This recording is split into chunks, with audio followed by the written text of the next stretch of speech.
Sa pagbabasa ng kabanatang ito, ikaw ba ang propeta o mangyahalin tulad sa taong bayan?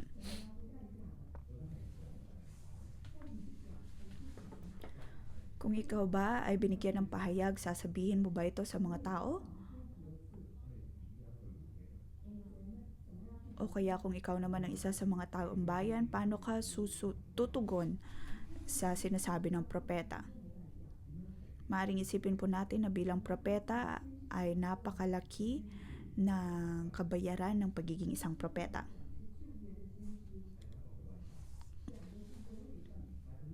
Ang mga propetang ito ay may posisyon sa lumang tipan.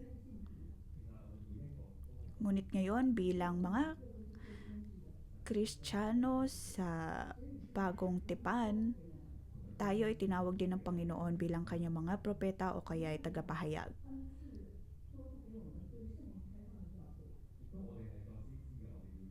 Tayo bilang simbahan ay binigyan niya ng banal na espiritu at bilang mga propeta ay binigyan ng kapangyarihan na magpahayag ng kanyang mga salita. At ngayong umaga ang kabanatang ito ay bibigyan po natin ng pamagat na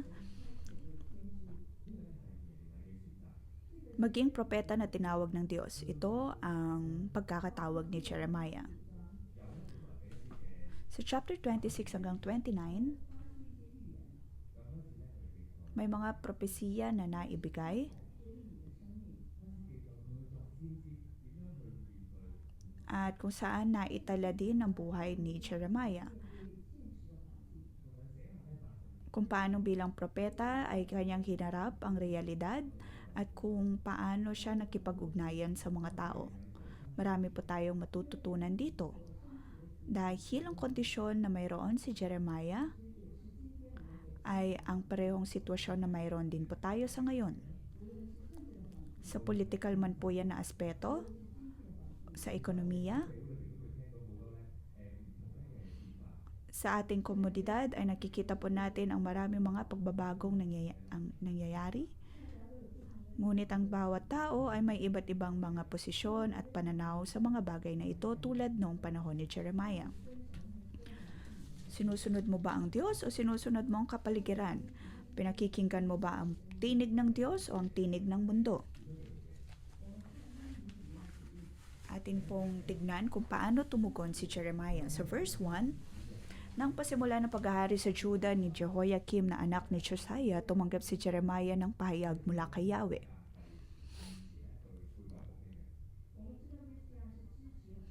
Kailangan po nating malaman na si Josiah na dating hari ng Juda ay may kinalaman sa revival ng Jerusalem, ngunit ibang-iba ito sa panahon ni Jehoiakim. At sa panahon nga ni Jehoiakim ay dumating ang mensahe ng Panginoon. Dito ipinahayag ni Jeremiah ang mensahe ng Diyos. Dito sinabi sa verse 2, tumayo ka sa bulwagan ng templo at sabihin mo sa lahat ng tao mula sa mga lungsod ng Juda na naroon upang sumamba kay Yahweh ang lahat ng inuutos ko sa iyo. Huwag kang maglilihim ng anuman. Baka sakaling sila'y makinig at tumalikod sa kanilang masamang pamumuhay. Kung magkagayon, baka magbago ang aking isip at hindi ko na itutuloy ang parusang inihanda ko dahil sa kanilang masamang gawa. Verse 3. Sabihin mo sa kanila, sinasabi ni Yahweh, kung hindi kayo nakikinig sa akin at kung hindi nyo susundin ng aking mga utos na inihanda ko para sa inyo at hindi nyo papakinggan ang sinasabi ng propetang sinabi ko sa inyo, ang templong ito ay itutulad ko sa Shiloh at gagamitin ng mga bansa ang pangalan ng lungsod na ito sa panlalait. Verse 4-6. Dito sinabi ng Diyos na siya ay nagpadala na ng propeta, ngunit ang mga tao ay tumanggi sa pakikinig.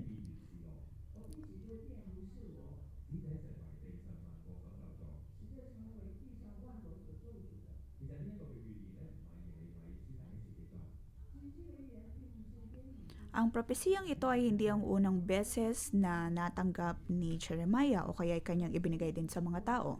Sa chapter 7 ay nabanggit na ng Diyos ang tungkol sa Shiloh. Ano ba ang Shiloh? Ang Shiloh ay kung saan dating nakalagi ang tipan ng Diyos. Ngunit ito ay naging, sa original na teksto, ito ay lugar kung saan ang mga tao ay sumamba ng mga Diyos-Diyosan.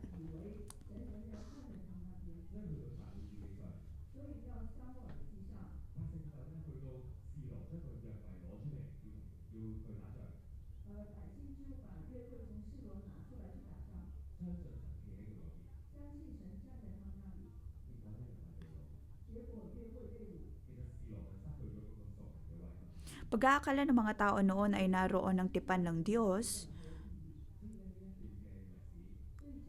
ngunit wala doon ang tipan noong araw. Dahil iyon ay lugar kung saan sila ay sumamba ng mga Diyos-Diyosan. Kung kaya naman sinabi dito na kung sila hindi makikinig sa salita ng Diyos, ang lugar na iyon ay matutulad sa Shiloh at magiging puno ng sumpa.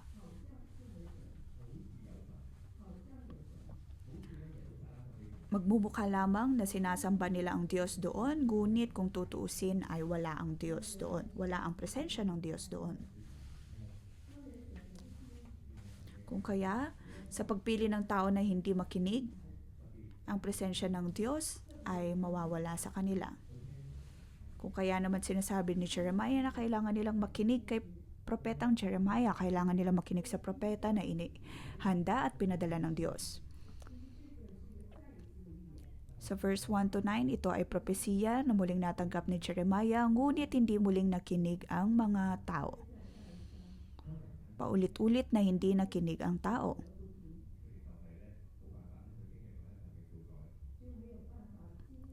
Sa hindi pakikinig ng mga tao ay hindi sila makatalikod sa kanilang mga kasalanan. Kung tutuusin ang bawat propesiya na kanilang natatanggap ay biyaya na nagmumula sa Diyos. Ngunit dahil sa hindi nila pakikinig, hindi nila natanggap ang biyayang ito ng Diyos. Sa verse 7 to 9, si Jeremiah ay nasa templo ng Diyos upang magbigay ng propesiya at narinig ng mga tao ang kanyang mga pagpapahayag. Ngunit sila ay puno ng galit. Sa verse 8, pagkatapos niyang magsalita, si Jeremiah ay dinakip at nagsikawan ng dapat kang mamatay. Bakit nagpahayag ka sa templong ito, mawawasak ang lungsod at walang matitirang sino man at siya'y pinaligiran ng mga tao?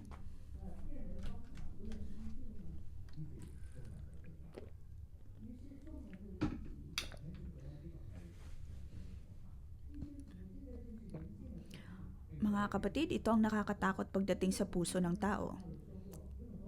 Napag-usapan na po natin sa nakaraang pang-umagang debosyon na ang tanging nakikita ng tao ay ang kanilang kapaligiran. Kanilang nakikita na napakaganda naman ng kapaligiran at naroon ang proteksyon ng Ehipto, kung kaya bakit sila matatakot. Pakiramdam nila na ang kapaligiran o ang atmosfera noon ay walang problema. Walang problema sa pagkakadakip dahil dati na silang mga bihag. Pagkatapos ay pakiramdam nila na sila ay malapit sa Diyos.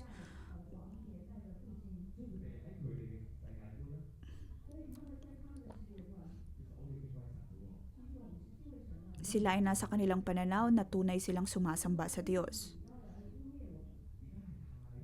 Kung kaya naman pakiramdam nila sa mga pahayag ni Jeremiah ay mga sumpa.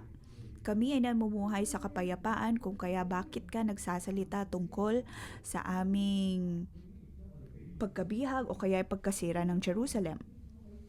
Bakit mo inihalin tulad ang lugar na ito sa Shiloh? Inihalin tulad mo sa lugar na kung saan wala ang presensya ang Diyos. Ganito ang naging bugso ng damdamin ng mga tao. Ngunit ano ang pinakapunto dito? Ang pangunahing punto dito ay hindi nila maunawaan o kaya makita ang ipinadala ng Diyos. Ang tangi lamang nilang tinitingnan ay ang kanilang kapaligiran. Hindi nila tinitingnan kung sino ang taong ipinadala ng Diyos upang mangusap sa kanila.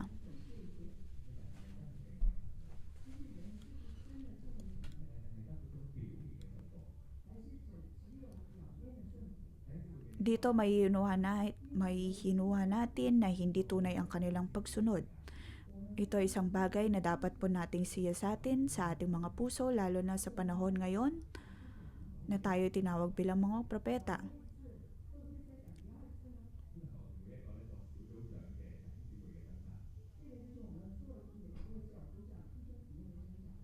Maaring ito ay isang problema din na kinakaharap ng mga cell leader. Alam natin na tayo ay tinawag ng Diyos, tayo ay ipinadala ng Diyos. Pagkatapos ay makakaranas po tayo ng ordination at nayakap po natin ang pangitain ng puno ng buhay. Natanggap ang komisyon mula sa Biblia.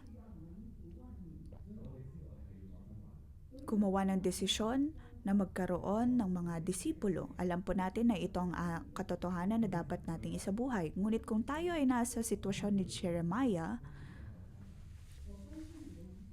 at dumating ang mensahe mula sa Panginoon at sinasabi ng Diyos na binigyan niya tayo ng salita at wala dapat tayong ililihim,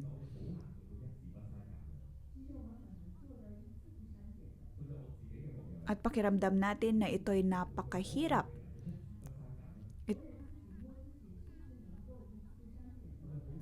na tayo ba ay mayroong kapangyarihan na sabihin kung ano ang ipinapahayag ng Diyos na walang dagdag o kaya walang bawas. Maaring nakikita natin ang problema ng ating mga cell member, ng ating mga kaibigan. Pagkatapos ay pinipili natin kung anong sasabihin natin.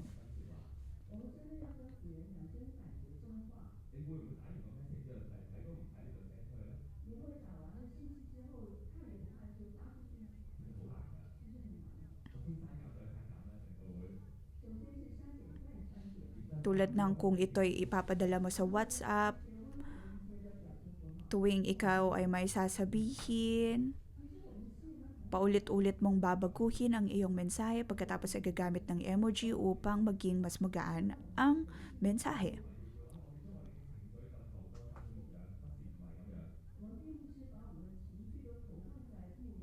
Ngunit hindi po ibig sabihin nito na ibubuhos lamang natin ang ating emosyon sa ating mga disipulo.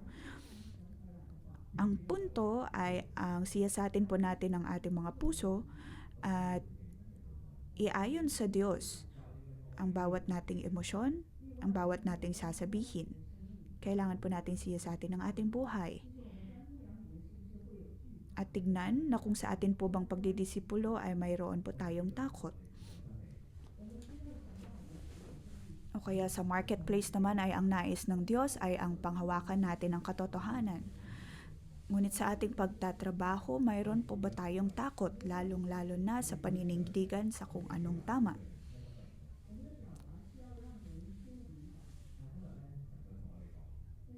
Ngayon ay sinasabi ng Diyos sa atin, kailangan po nating harapin ang takot sa ating mga puso.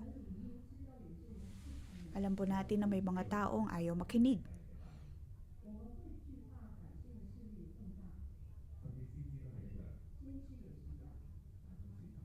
O kaya tayo man din ay pakiramdam natin na napakaraming mga tao na kailangan kausapin. Tulad ni Jeremiah na kailangan paulit-ulit ang kanyang pangungusap sa iba't ibang mga tao.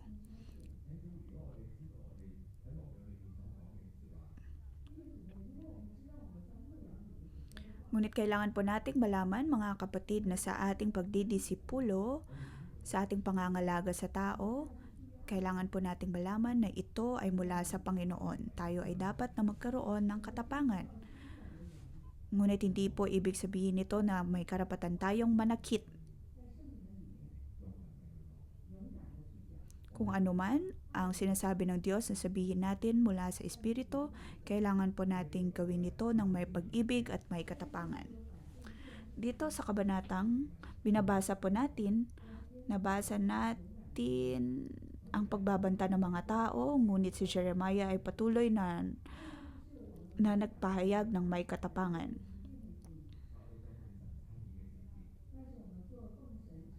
Bilang mga taong isinugo ng Diyos, para kay Jeremiah, ang punto ay hindi ang resulta. Dahil siya ay nagpatuloy pa rin sa pagsunod. May halintulad din ito sa sitwasyon ni Jonah. Si Jonah ay nagkaroon din ng paghihirap na mangusap sa Nineveh.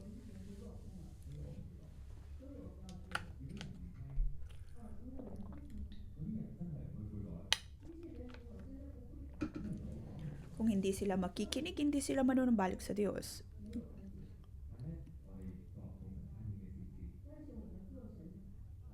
Ngunit bilang mga taong isinugo ng Diyos, kailangan po nating mamili na laging sumunod. Sundin ang ugnayan na mayroon tayo sa Diyos. Kung tayo ay isinugo ng Diyos, tayo ay dapat na sumunod.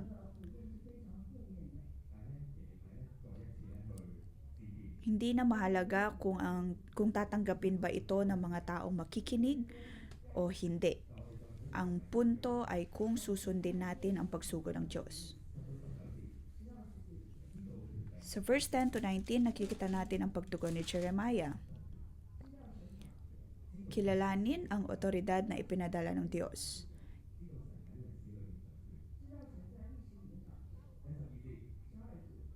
Sa verse 12, sinabi naman ni Jeremiah sa mga pinuno at mga taong naroon, sinugo ako ni Yahweh upang magpayag laban sa templong ito at laban sa lungsod gaya ng narinig na ninyo. Ang propesiyang ito ay mula sa Diyos.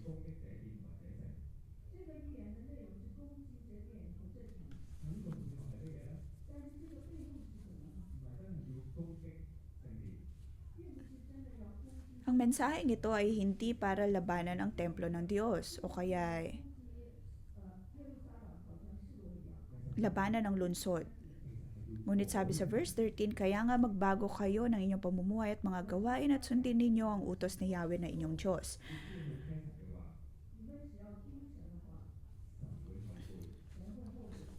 Ang nais ng Diyos ay ang magbago sila sa kanilang pamumuhay at sundin ang utos ni Yahweh. Iyon ang pag-ibig na nasa likod ng mensahe ni Jeremiah.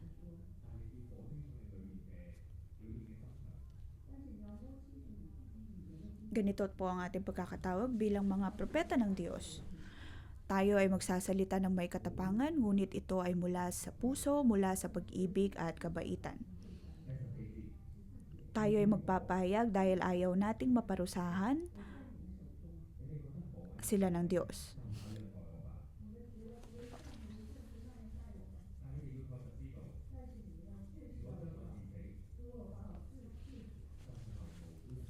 Sa verse 14, ako ay nasa ilalim ng kapangyarihan ninyo, maaari ninyong gawin ang anumang inisip ninyong matuwid o makatarungan. Ngunit ito ang inyong tandaan, kapag ako'y pinatay ninyo, pumatay kayo ng taong walang kasalanan, magiging sumpa sa inyo at lunsod na ito, pati sa lahat ng nininirahan dito, sapagkat alam ninyong sinugo ako ni Yahweh upang sabihin sa inyo mga bagay na ito.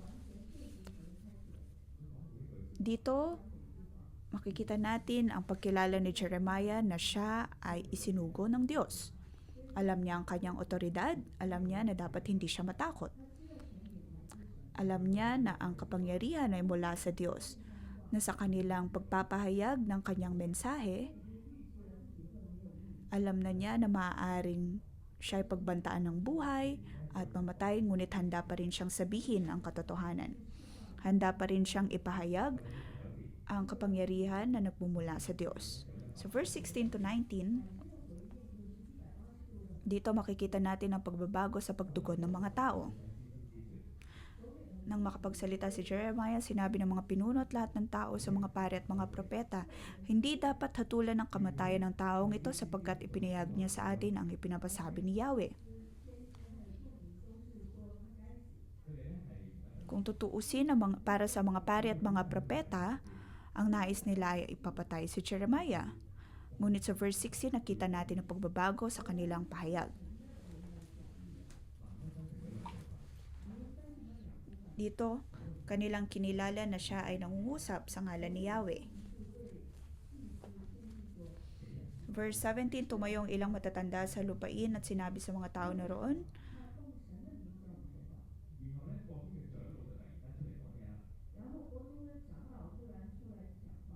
si Mikas na taga Moreset ay nagpayag noong panahon ni Haring Hezekiah ng Juda. Sinabi niya sa lahat ng nirahan sa Juda ang payag na ito ni Yahweh na makapangyarihan sa lahat.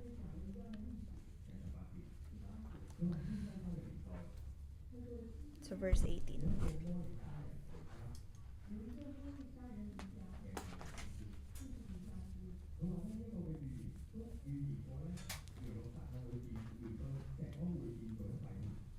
Ang Zion ay bubungkaling tulad ng isang bukirin, magiging isang bunto ng gumuhong bato ang Jerusalem, at ang burol ng kinatatayuan ng templo ay magiging gubat.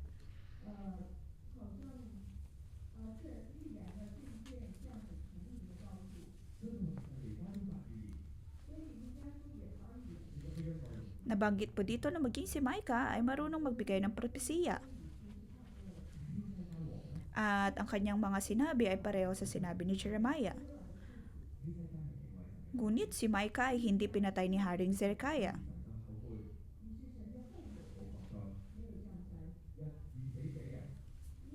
Sabi sa verse 19, pinatay ba ni Zedekiah ang lahat ng taga-Juda? Si Micah, hindi. Sa halip natakot ang hari at nang makaawa kay Yahweh.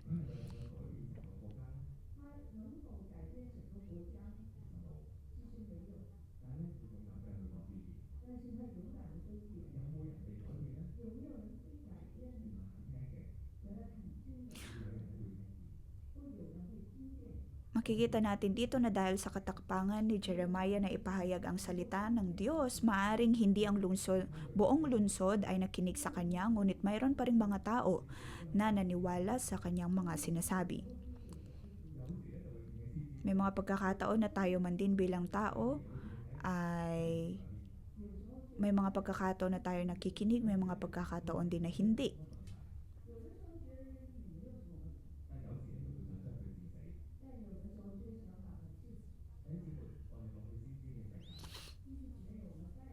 Mga kapatid, sa panahon po natin ngayon, kailangan po natin magkaroon ng pananampalataya. Kung kailangan magsalita, magpahayag ng salita ng Diyos, magsalita lamang. Ito man ay may maganda o hindi magandang resulta, ipagpasa Diyos na lamang natin.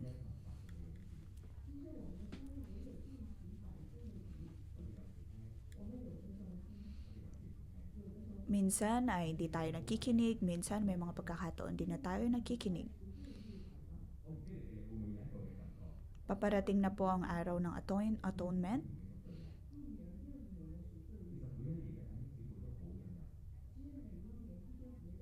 At bawat taon, tayo po ay pumapasok sa araw ng paghingi ng tawad. Noong nakaraang taon ay mayroon po tayo mga grupo ng kalalakihan na humingi ng kapatawaran mula sa Diyos.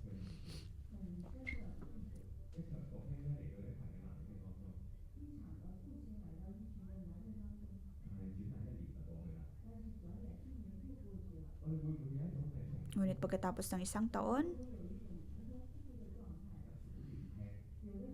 pakiramdam po ba natin na para bang paulit-ulit ang pahayag ng Diyos? Ngunit kailangan po natin gumawa ng desisyon. Kailangan po nating paniwalaan ang propeta na ipinapadala ng Diyos at paniwalaan mismo ang Diyos. Paniwalaan na ang Diyos ang may kontrol sa lahat. Dapat po tayong magpatuloy sa ating pagsisiyasat sa ating mga sarili, magpatuloy sa paghingi ng tawad sa ating mga kasalanan. Tulad ng sinasabi ng salita ng Diyos,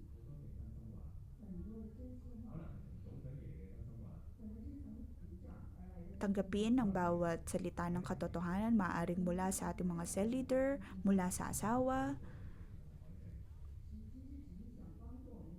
mga bagay na nakatutulong sa pagbabago ng ating pag-uugali. Nawa hindi tayo maging tulad ng mga taong nabanggit dito na may mga panahon lamang na nakikinig at may mga panahon na hindi. Ang dapat nating gawin ay ang makinig at magpatuloy sa pakikinig. Ito ang ibinibigay ng Diyos na paraan para sa atin. Tingnan po natin ang verse 20 to 24. Ang buhay ng tao ay nasa kamay ng Diyos.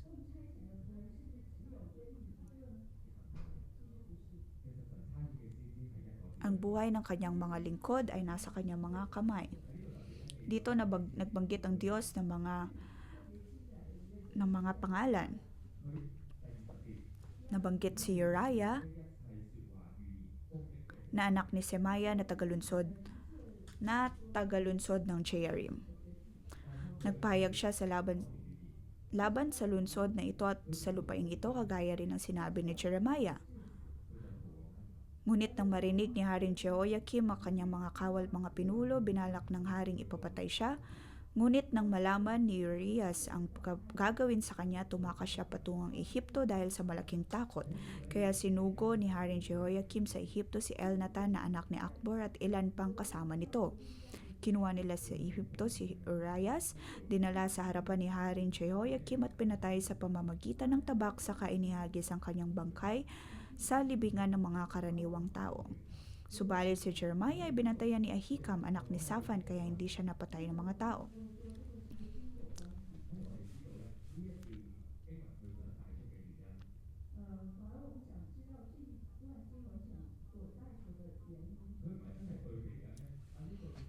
Sa pagbabasa po natin nito, kailangan po nating maunawaan kung ang propeta bang ito ay namatay dahil sa takot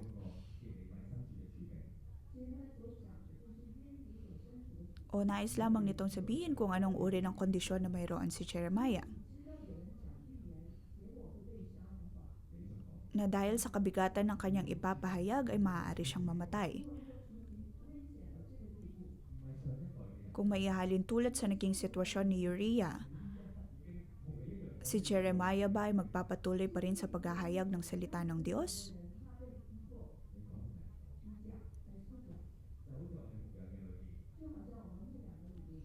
May alin tulad din po natin ito sa ating pagdidisipulo.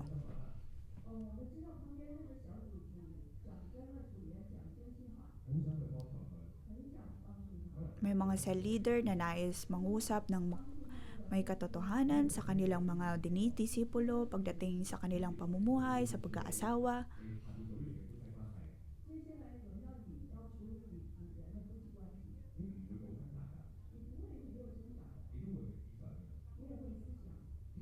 At maaaring sa pakikinig sa kanila ay mapapaisip ka din kung ikaw ba ay magiging ganito katotoo sa iyong mga dinidisipulo. Ganito ang naging sitwasyon ni Jeremiah. Ngunit sa kabila ng bawat pagbabanta at bawat takot, dahil sa mga sitwasyon na kanyang nakikita sa paligid, pinili pa rin niyang magsalita, pinili pa rin niyang ipahayag ang salita ng Diyos. Ang nais niya ay sundin ng Diyos hanggang dulo. Naniniwala siya na ang salita ng Diyos ay totoo at ang mga propesiyang iyon ay nagpapakita ng puso ng Diyos para sa kanyang mga hinirang na tao para sa Jerusalem.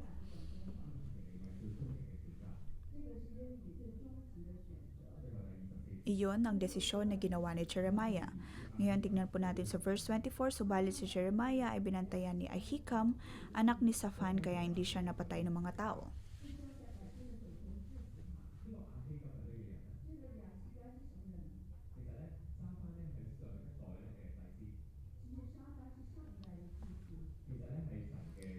Si Safan ang pari sa nakaraang henerasyon. Siya ay pinili ng Diyos. Siya ay inirang ng Diyos. Nakita niya ang pagbabago ng lugar. Alam niya na siya ay gagamitin ng Diyos sa bawat henerasyon. Si Ahikam ay pareho din.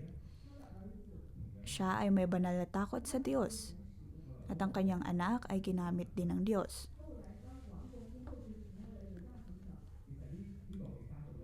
Na maging nang masira ang lungsod, ang dalawang ito ay pinili ng Diyos. Mayroon silang banal na takot sa Kanya. Kung kaya kanilang pinotektahan si Jeremiah na propeta ng Diyos mula sa pagbabanta ng mga tao.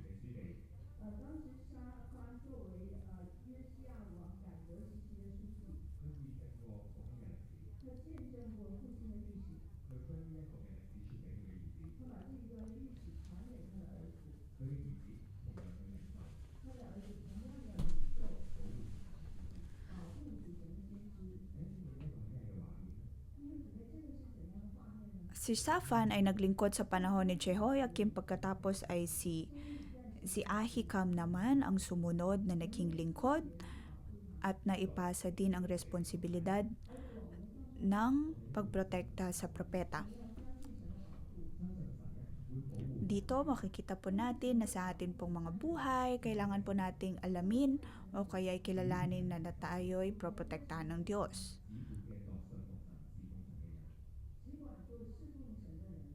Kailangan lamang po nating magpatuloy sa paglilingkod.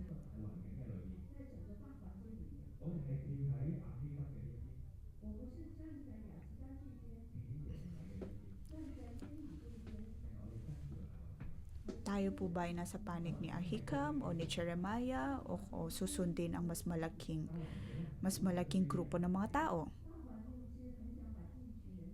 Gayong ang mga taong ito ang nais nila ay patayin ang propeta. Kailangan po nating piliin lagi ang paraan ng Diyos.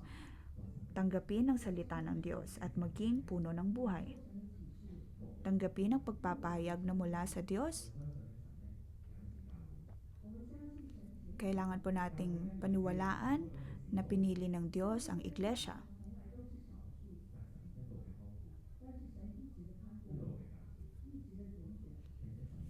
Maaaring hindi tayo ang pinakamalaki, ngunit kailangan nating paniwalaan na tayo ay tinawag ng Diyos.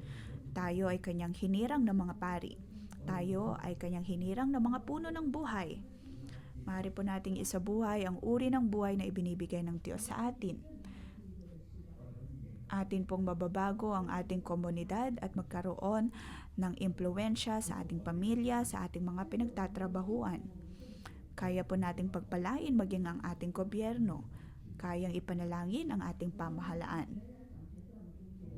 At paniwalaan na ang otoridad ng Diyos ay nasa ating buhay. Tayo po ay tumayo.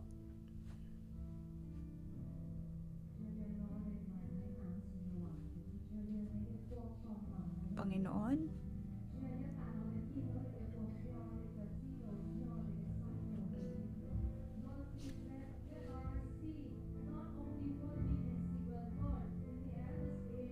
pinupuri ka namin.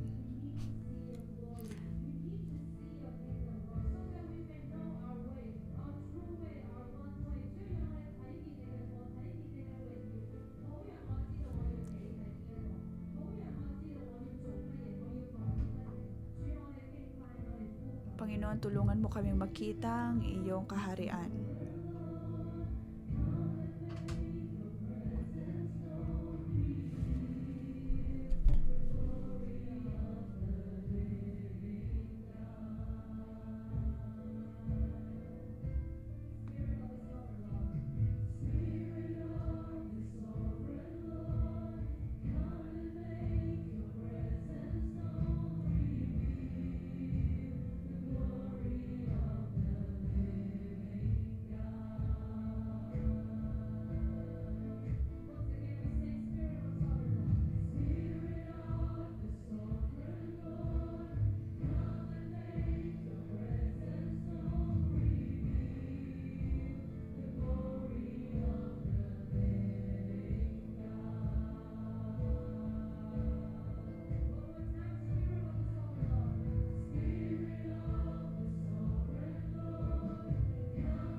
Panginoon, Ikaw ay nasa aming kalagitnaan.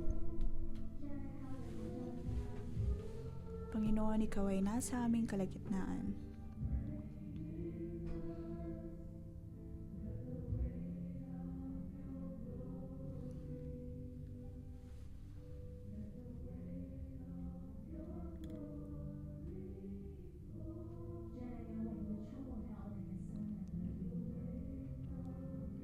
Panginoon, ang iyong kadakilaan ang siyang pumuno sa aming buhay.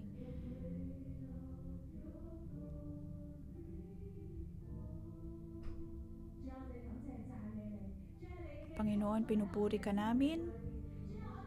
Pinupuri ka namin sa aming mga buhay. Pinapasalamatan at pinupuri ka namin. Ang iyong presensya ay nasa aming mga buhay. Tayo po ay manalangin at purihin ang Diyos. Ang Diyos ay nangungusap sa atin. Ang Diyos ay nasa ating kalagitnaan.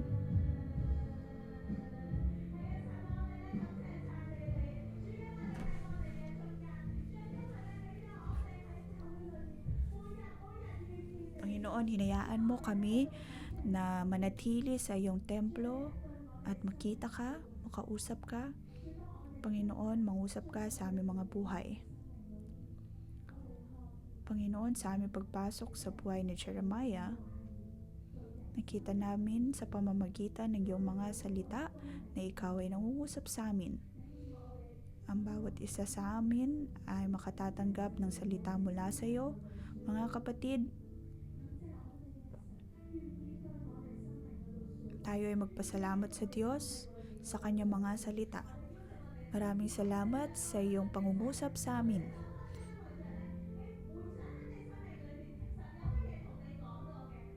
Maaari po tayo maghanap ng ating kapareha at magbigay ng pasasalamat sa pamamagitan ng ating pananalangin kung paanong tinulungan o kaya nangusap ang Diyos sa atin.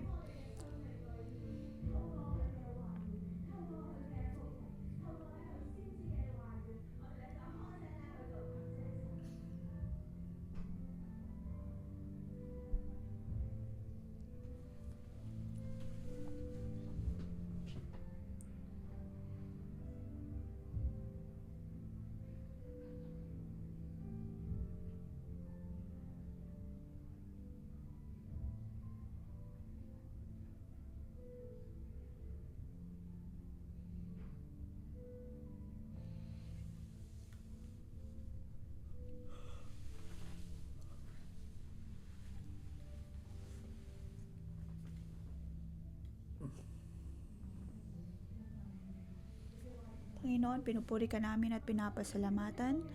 Maraming salamat dahil hindi mo kami pinabayaan. Ang bawat mahalagang desisyon sa aming buhay, ang iyong salita ang siyang nagpapaalala sa amin, na siyang nakikita namin sa Biblia, sa pag-uudyok ng banal na espiritu, sa pamamagitan ng aming mga cell leader, ng mga otoridad. Ikaw ang Diyos na patuloy na gumagabay sa amin. Panginoon, kami nagbibigay ng aming pasasalamat sa iyo. Hanggang ngayon, ikaw ang siyang gumagabay sa amin. Panginoon, kami nagpapasalamat at nagpupuri sa iyo.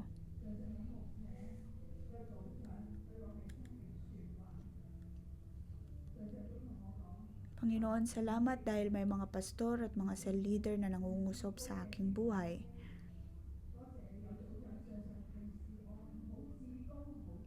Iyong ipinapaalala lagi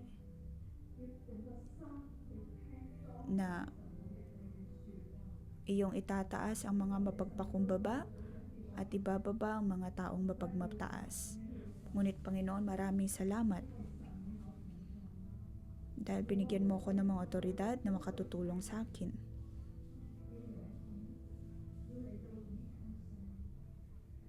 At hindi ko kailangang matakot sa kapaligiran sa mga tao dahil mayroon ka na aking maaasahan. Salamat o Diyos na narito ako sa lugar na ito na maaaring magabayan at madisipulo. Mga kapatid, ang salita ng Diyos ang patuloy na gumagabay sa atin sa pamamagitan man ng ating mga cell leader, otoridad, mga magulang.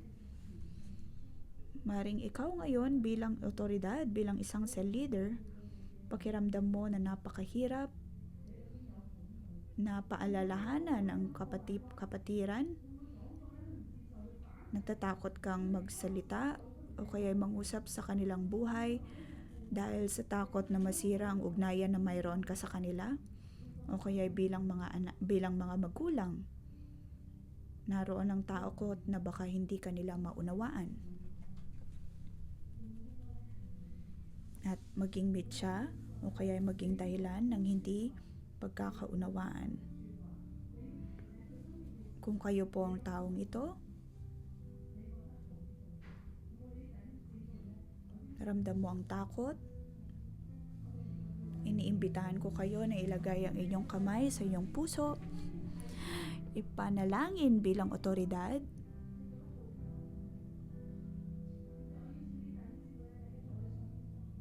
na sa inyong pagpapaalala, sa inyong pangungusap sa mga tao, maaari po kayong tumayo.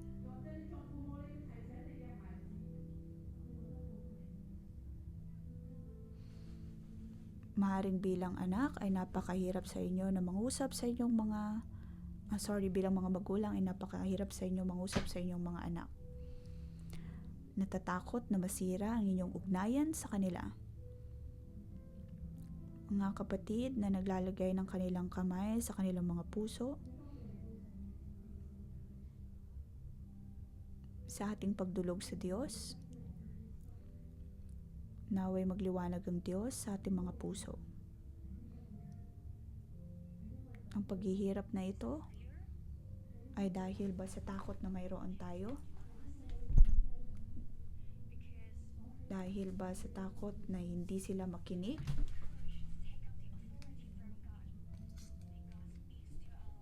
Naway mangusap ang Diyos sa ating mga puso.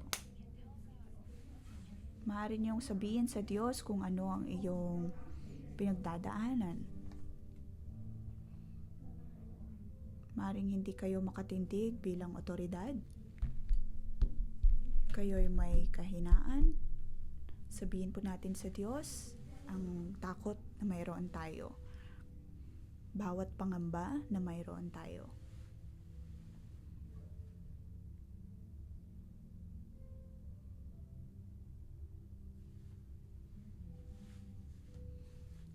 Panginoon, naway tulungan mo kami.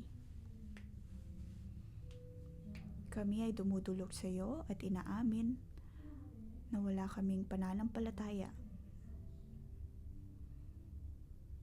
Ang aming mga paningin ay nakatuon pa rin sa mga tao.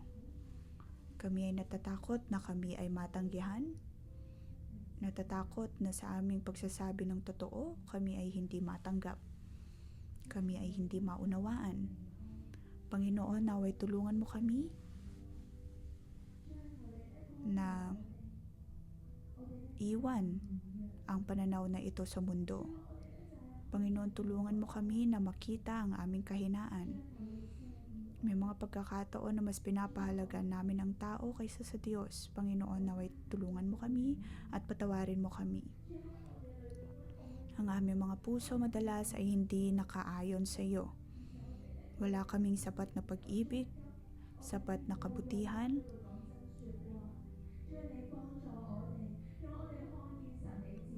May mga pagkakataon natatakot kami magsabi ng totoo.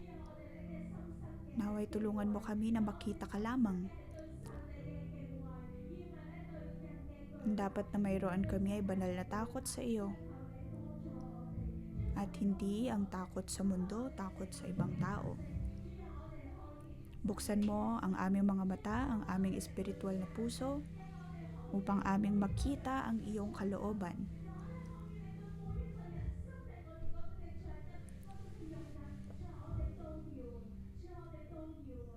Panginoon, kailangan namin ang pananampalataya na mula sa iyo. Ngayon, pinapaalalahanan po tayo ng Biblia.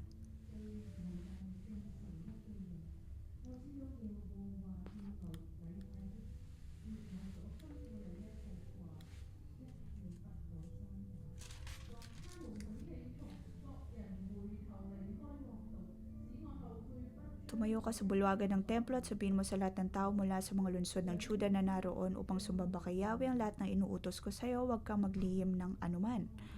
Baka sakaling sila'y makinig at tumalikod sa kanilang masamang pamumuhay, kung magkagayon baka magbago ang aking isip at hindi ko na itutuloy ang parusang inihanda ko dahil sa kanilang masamang gawa. Verse 2 to 3.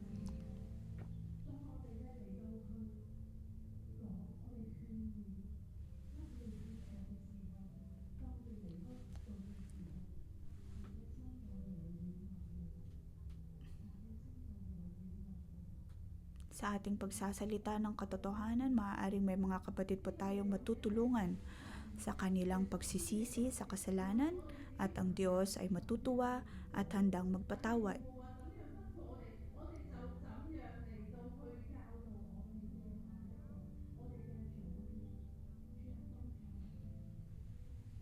Sa paraang ito ay tinutulungan tayo ng Diyos kung paano tayo mangusap sa ating mga cell leader bilang mga magulang, paano mangusap sa inyong mga anak.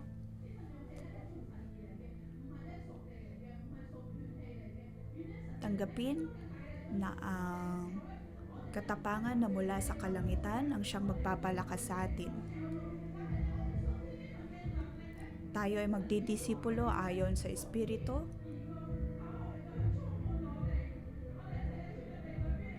Naway ang Espiritu ng Diyos ang pumuno sa atin.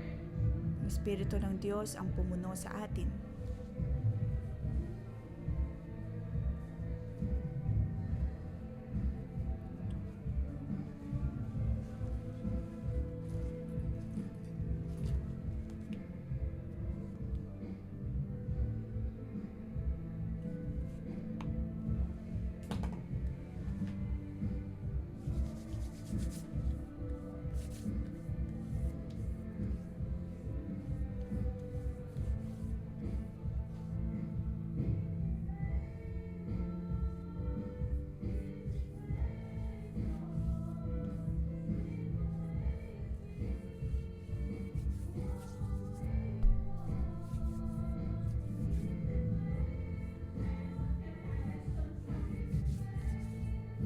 Panginoon, bigyan mo kami ng pananampalataya.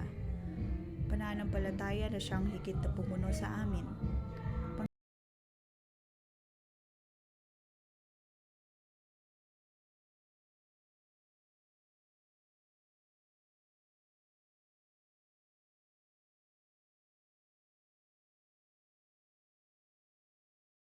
Panginoon, sabihin mo kung ano ang nais mong sabihin, gawin kung ano ang nais mong gawin sa aming buhay.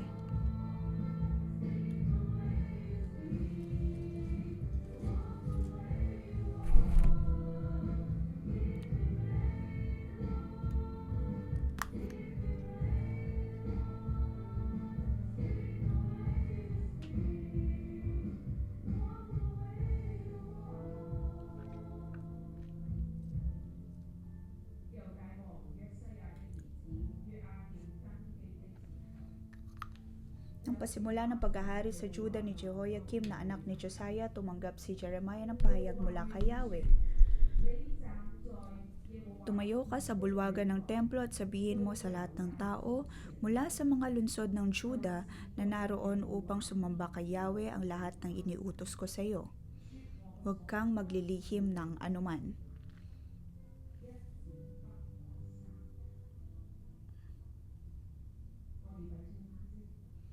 Atin pong ipikit ang ating mga mata. Tayo ay nasa bulwagan ng templo ng Diyos. Tayo ay nagpupuri sa Kanya, online man o on-site.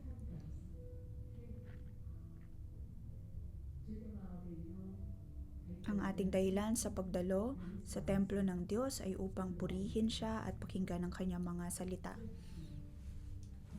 At ngayon nga ay natanggap natin ang Kanyang mga salita. At walang ni isa na dapat po nating ibawas sa bawat niyang salita. Panginoon, kami ay dumudulog sa iyo.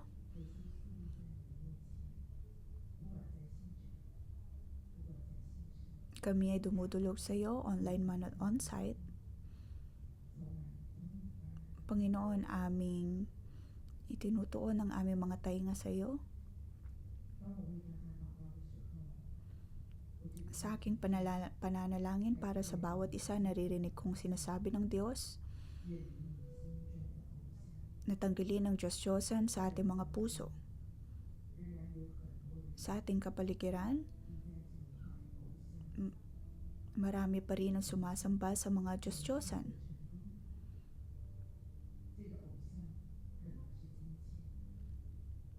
Maaaring kayamanan,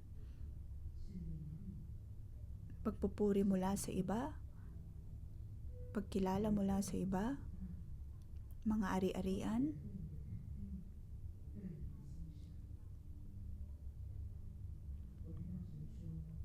Naririnig kong sinasabi ng Diyos, mga anak, tanggalin ang mga Diyos-Diyosang ito sa iyong puso. Tanggalin ang bawat uri ng Diyos-Diyosan sa iyong puso. At ang dapat lamang na manatili ay ang altar na para sa Diyos.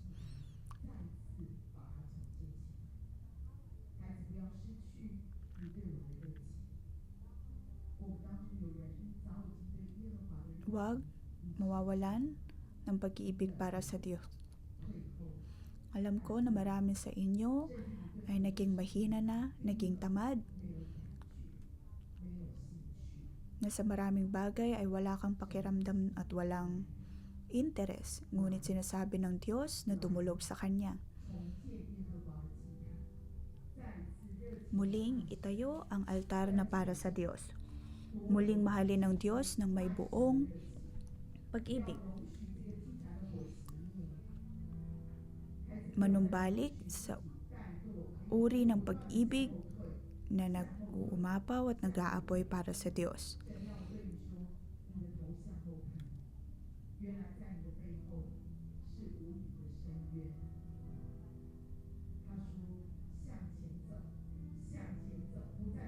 Magpatuloy lamang sa paglakad. Magpatuloy lamang sa pag-usad.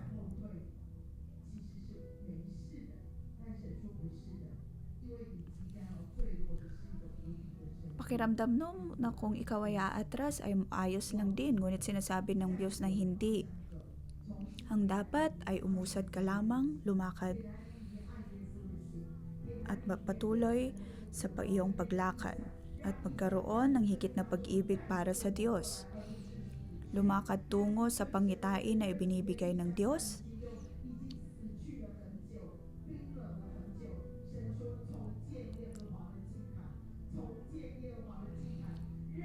Sinasabi ng Diyos na muling itayo ang altar na para sa Kanya. Magpatuloy sa paglilingkod sa Diyos.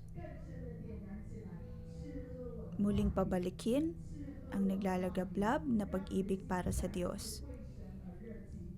Laging naisin ang Kanyang mga salita, ang Kanyang presensya. Sinasabi ng Diyos na mahal ka niya at ikaw ay Kanyang tinawag. Huwag mong hahayaan ang espiritong ito ay mamatay. Hayaan ang espiritong ito ay mabigyang buhay. Aking ibinibigay ang aking espiritu sa iyo.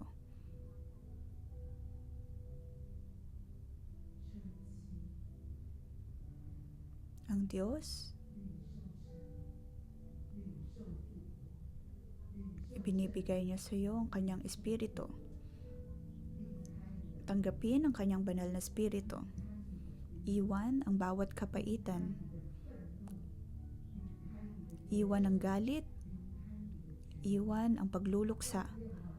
Iwan ang kalungkutan. Hayaan ng espiritu ng muling pagkabuhay ang siyang maghari sa iyong buhay. Sa ating pagharap ng bagong taon, 5785, ang kapangyarihan ng Diyos ay nasa ating mga buhay. Pag-asa, kaligayahan ay nasa ating mga buhay. Sinasabi ng Diyos na ang 5785 ay isang napakahirap na taon, ngunit taon na puno rin ng kasiyahan, puno ng kabaitan na mula sa Diyos, puno na ng biyaya na mula sa Diyos.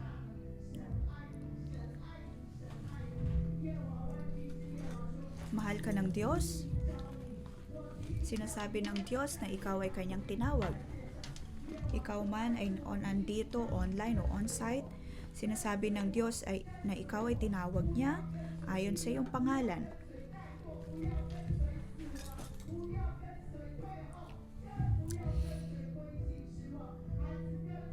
Huwag mong susundin ang kalungkutan. Sinasabi ng Diyos na siya lamang dapat nating sundin.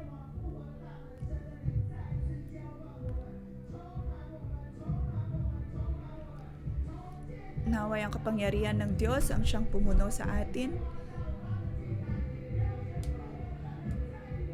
At ang altar ng Diyos ang siyang malagay sa ating mga buhay.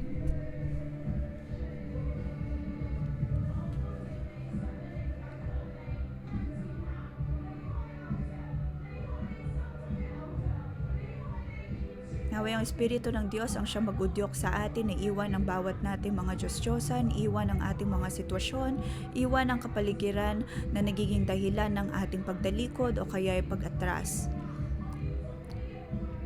Naway magpatuloy tayo sa paglakad tungo sa presensya ng Diyos.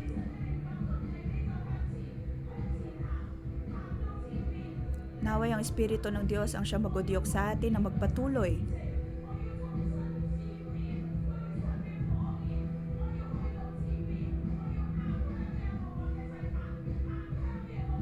Tayo ay lumapit, dumulog, paharap sa altar ng Diyos.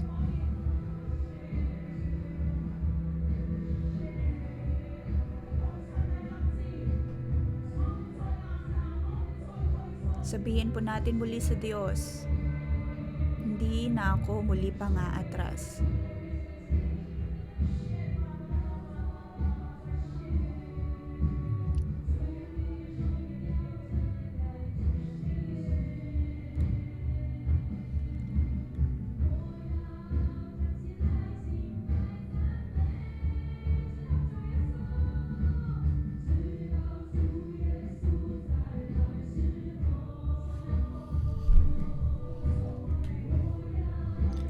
Panginoon, muli mo kaming buhayin. Hayaan mo, O Diyos, na ang puso namin ay muling mabigyang buhay.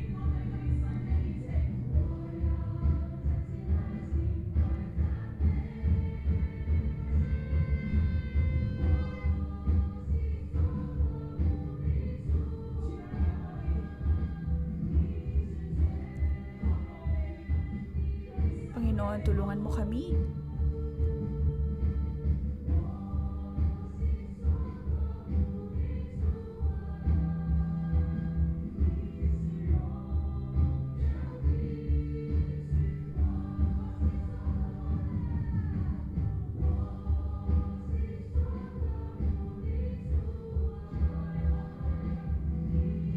Panginoon, ang nais namin ay ang iyong puso.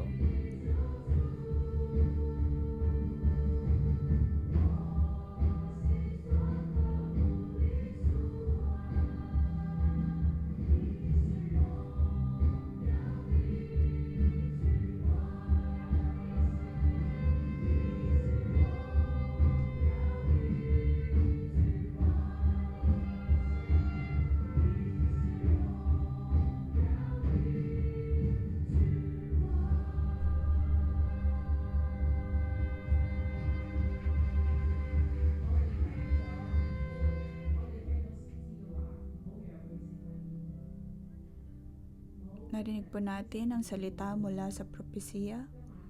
Huwag po nating kalilimutan ang salita na mula sa propeta na sa ating pagpasok sa taon ng 5785, naway pumasok sa ating puso ang salita ng propeta. Naway maging handa tayo na makinig.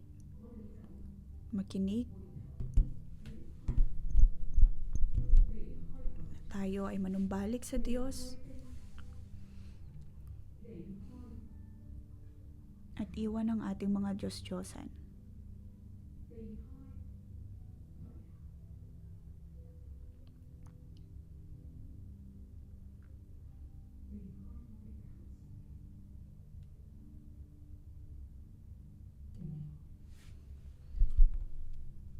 Iwan ang posisyon kung saan pinagkakatiwalaan lamang natin ang ating mga sarili. Bagkus tayo ay maging handa na makinig. Naway pumasok sa ating puso ang salita ng propeta upang tayo'y magbago, upang mabago at maitama ang ating pamumuhay.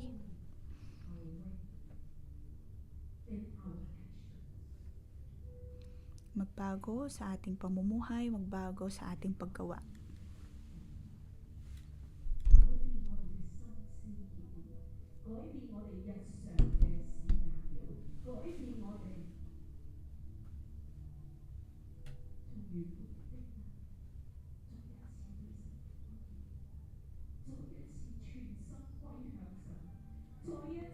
Naway magkaroon tayo ng pag-ibig at apoy para sa Diyos. Panginoon, muli mong buhayin ang pag-ibig na ito at ito yung muli ang altar. Muli, O Diyos, tayo ay manumbalik sa Diyos. Ito yung kanyang altar. Sa panahon ng paghihirap, kami ay patuloy na magtitiwala sa iyo. Ang muling pagkabuhay may pupunta sa amin. Mapupunta sa iyong simbahan.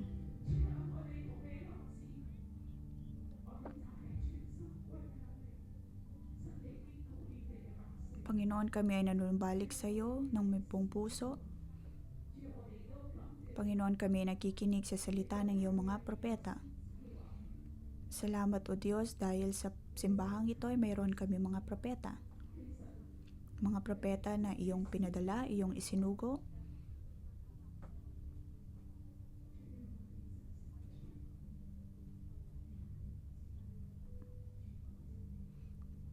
Panginoon, tulungan mo kami na manumbalik sa iyo. Kami nagpapasalamat sa iyo.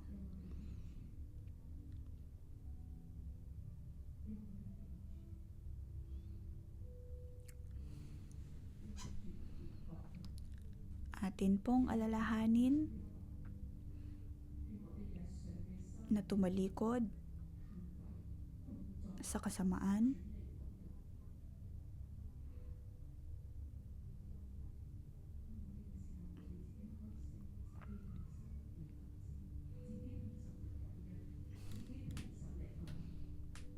tayo po ay manalangin at magbigay ng pasasalamat sa Diyos.